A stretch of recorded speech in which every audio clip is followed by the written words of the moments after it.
Good morning guys. Update ko lang kayo sa mga tanim natin guys. Ito na yung seedlings ni Jojo. Yung nilagay niya last time, remember? Tumubo na sila guys, oh. Buti na lang di kinakain nung nung squirrel natin na pumapasyal dito ba. Ayan, ito yung yata yung chard. Ang daming tumubong ibang seeds. So tingnan natin kung paano. May kumain dito, oh guys, oh. Ano ba yan? May kumakain siya. Siyempre, ibon. May ibon na kumakain talaga guys. Maraming di tumubo. Bahala na siya. Kung ano yung mga tutubo nito, itatanim natin. Yung matitira nila. Ay nako.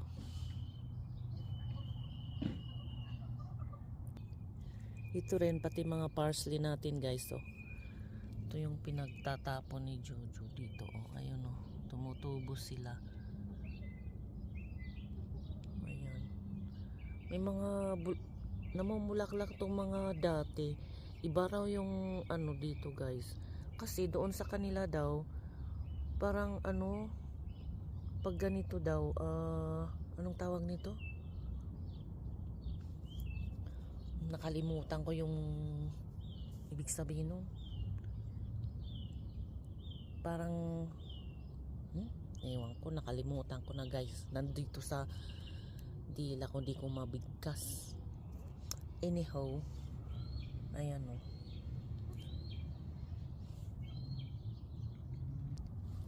Tapos yung tinanim nating kamatis, ayan na sila guys, oh. Nakapag na sila. Ayan. Tapos may bunga na maliit, oh. Ayan, oh. Namumunga na siya, maliit pa siya, oh. Yung mga talong nag-survive naman. Itong klase, ewan ko ba bakit ganyan siya, oh.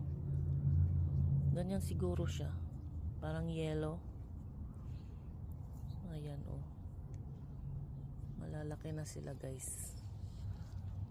Tingnan natin kasi next few days daw iinit na naman. Ay nako. Ito naman guys, yung alam nyo yung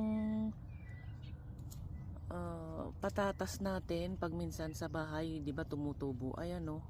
Nilagay ko dyan. Pinag-slice ko noon, tapos nilagay ko dyan. Tumubo sila guys, oh. Tingnan nyo. Tingnan natin. Tapos ito yung figs. Masaya siya guys, oh. Kasi nasa lupa na siya. Ayan, pag nasa disyerto talaga guys, mas maganda yung nasa lupa. Ayan, oh. Tapos yung dill natin guys, oh. Wala, hindi ko na Ayan, namatay na sila guys. Naglagay-lagay lang ako sa mga salad ba. Wala na. Di ko na malaya na ganyan na siya guys, oh. Kasi nakakalimutan lagyan ng tubig siguro. Hindi ko alam bakit nagganyan na siya.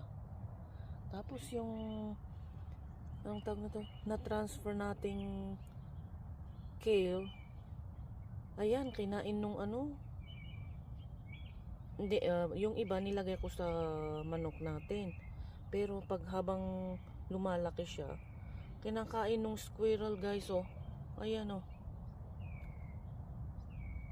Nauunahan tayo guys. Pag tumutubo na yung mga sa anong tawag nito, yung shoots niya ba? Tama ba yun? Ay nako, nauunahan tayo guys.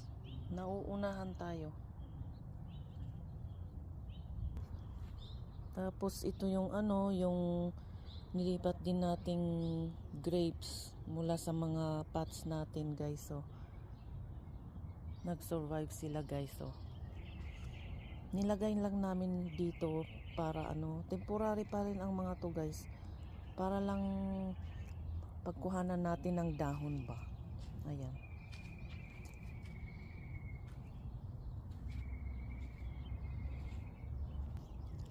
Ito rin, pati yung ano natin, peaches pa ito, oo. Yung maliit na nasa pot natin guys, oh. Buhay din siya. Ayan.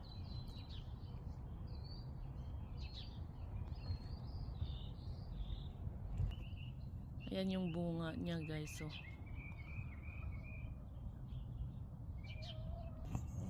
Tapos yung isa ito siya guys, oh.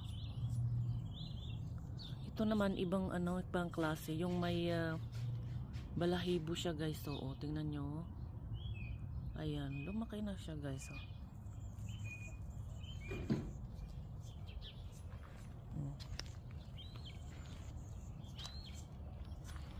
Mas marami yung bunga nito guys. Siguro pag ano talaga, pag yung nilagay sa lupa diretso noon, mas marami siguro. Ayan, ang dami nila guys, oh. Mga bunga-bunga. Sana ano, tuloy-tuloy sila guys. Na ano lang ako minsan pag dito marami. Mali. Ano, mahangin masyado. Ayan siya guys, oh.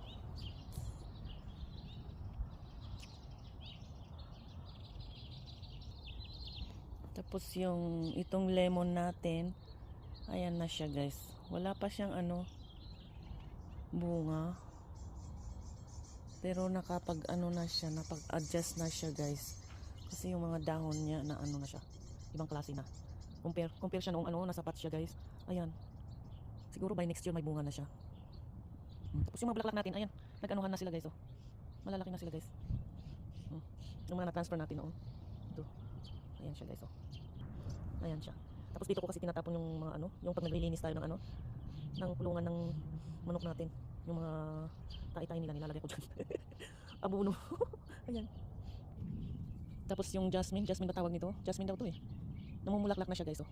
Bango din nito, bango ng ano, ng amoy. Ayan, oh. Sa ano lang nakita ako ano, na sa ibang bansa, ano, nilalagay sa tsaa. Yan. Na-try ko pero kailangan yata mas marami para matikman mo talaga. Try natin ulit next time. Yan, oh. Tapos yung grapes natin, yung ano ba yun, yung na-prone ni Jojo last time guys, oh. Ayan, may mga ano na sila guys, oh. Nag-ano na sila. Ang daming bunga kaso sabi ni Jojo, tatanggalan daw. Ayan na sila guys, oh. Siguro mamaya tatanggalan niya. Kung may time pa. Kung may time kasi busy eh, busy. Ayan siya guys, so ayan na sila, may mga dahon na sila, may bunga. Nakalimutan ko i-update last time. Ayan, oh. Oh, di ba? Ayan. Sana nga lang di sila malagasan, oh. Ayan. Pero ano to? Ano daw? Zinfandel daw to, yung mga maliliit na ano, hindi talaga lumalaki kasi ilang taon na silang namumunga. Ano, pang wine ba? Ayan. Yung wine na nagawa natin yung ano doon pa, hindi ko pa sila nata-transfer. Ayan siya. Oh, di ba guys? Oh. Tapos yung dalawang pot, nilagyan ko lang ng ganyan para hindi siya ano, empty. Para man naman may nakalagay. Kasi sabi ni nanay, ano, sabi ni Mama Lu, ano daw, lagyan na lang daw sa gilid. Sabi ko, lalagyan ko na lang nito para may silbi. Di ba, nilagay natin lahat doon sa lupa nga yung mga nakalagay dito. Ayaw nila ng ano, yung mga nakapat-pat ba. Sabi ko, isayang naman yung pat. Masisira lang dyan pag nilagay natin sa gilid. Lagyan ko na lang mga ano, kung ano dyan. Ayan, oh. Tapos nilipat ko yung isang grapes natin. Eh, bahala, marami na kasi. Grapes natin, ano bang tawag nito? Yung dates. Dates dito, guys. Kaso, ayaw kong ano, yung lalaki doon sa lupa. Ang hirap tanggalin kaya yan pag ano. Pag sakaling, alam nyo na, hindi pa naman ngayon. Balang araw, pag may sarili na talaga tayo. Ayan, oh. Tapos yung aloe vera natin guys, so namulaklak na silang lahat. Ayan. Ito nilagay ko lang talaga dito guys. Hindi ko na naaasikaso masyado. Yung isang klaseng aloe vera, di ko alam yung mga pangalan nila talaga guys. Ngayon ko lang nakita yung bulaklak nito guys. Ang ganda rin guys oh. Ayan oh, ito yung bulaklak niya guys oh. Oh. Oh, ayan siya. Pero itong bulaklak na to, ito yung aloe vera na ewan ko kung saan nila ginagamit to. Ibang klase. Ayan oh. Ang ganda rin ng bulaklak niya guys oh. Ngayon lang siya namulaklak. Ngayong year lang. Ito yung isang aloe vera na ano, pwedeng pwedeng ilagay sa mga juice. Pero ito hindi eh. Hindi masarap guys. Ito yung nilalagay ko pag ano, minsan. Hindi naman every time, pero pag minsan nilalagay ko sa juice ba ganun. Alam nyo yung ano, pag nilagay mo sa coconut water, maganda siya. Yun, sarap inumin. Doon ko nilalagay minsan. Bumibili ako nung yung kasi wala tayong nyug dito eh. Walang nyug dito guys eh sa amin. Tapos bibili na lang ako nung coconut juice noon. Nilalagay ko to guys. Ito ibang klase. So hindi yan yata kinakain. Ayan no. Ayan na yung rosas natin guys. Marami na siyang bulaklak. Ito siya oh. Yung orange natin. Orange pink. Parang orange pink na rosas natin oh. Orange pink ba yan? Maganda siya guys oh. Anyway guys, update ko lang kayo. Tapos yung isa nilipat ko din dito yung ibang ano, yung ibang pots natin. Ayan sila guys oh. Ito rin nilipat ko na lang dyan para may silbi yung pots natin. Ito nilagyan ko ng ano, yung may mga scraps tayo sa kusina, nilagay ko lang muna dyan. Walang nakalagay dito guys. Pero nilagyan ko ng anong tawag nito? Kamote. Baka tutubo siya. Bahala na siya dyan guys. Tapos nag-seedlings lang ako dito ng ano, anong tawag nito? Nag-seedlings lang ako dito nung squash, zucchini. Ayan, tumubo na sila guys oh. Alright. Anyway guys, I will see you again next time. Nag-update lang ako guys. Masyado tayong busy ngayon guys oh. Ayan na. Yung mga tanim-tanim natin, walang masyado guys ngayon.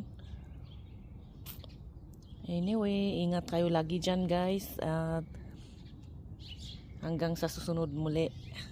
Ciao!